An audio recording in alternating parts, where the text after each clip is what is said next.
ओबीसीतून आरक्षण द्यायचं की नाही हे तुम्ही सांगा, असा सवाल मनोज जरांगेंनी फडणवीसांना विचारलाय। आरक्षण द्या, आम्ही तुमच्या पाठीशी उभे राहू। आरक्षण नाही दिलं तर आम्हाला सरकार बनवावं लागेल, असा इशारा देखील जरांगेंनी दिलाय।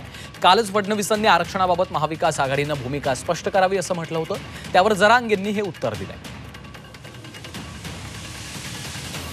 तुमचं म्हणणं सांगा ना, ओबीसी कोटे घेऊन द्यायचं नाही, आम्ही बघू। तुम्ही हा म्हणून सांगा आणि मराठी तुमच्याकडे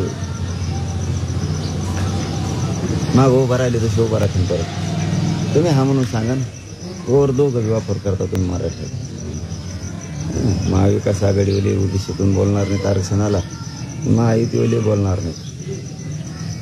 जर महाविकास आघाडीवाले नाही म्हणत असले तुम्ही हा म्हणा, मराठी तुमच्या साथ देते।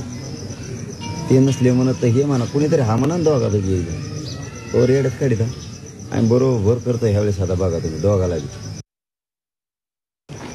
आम्ही सारखं तेच म्हणतोय की बाबा आम्हाला आमचं आरक्षण द्या, आम्हाला राजकारण करायचं नाही। मग तुम्ही नाही दिल्यावर मी काय करू किंवा मग समाज काय करेल, राजकारणाकडनं द्यायचं काय करेल? तुम्ही देत नाहीत म्हणल्यावर आम्हाला सरकार बनावं लागेल। मग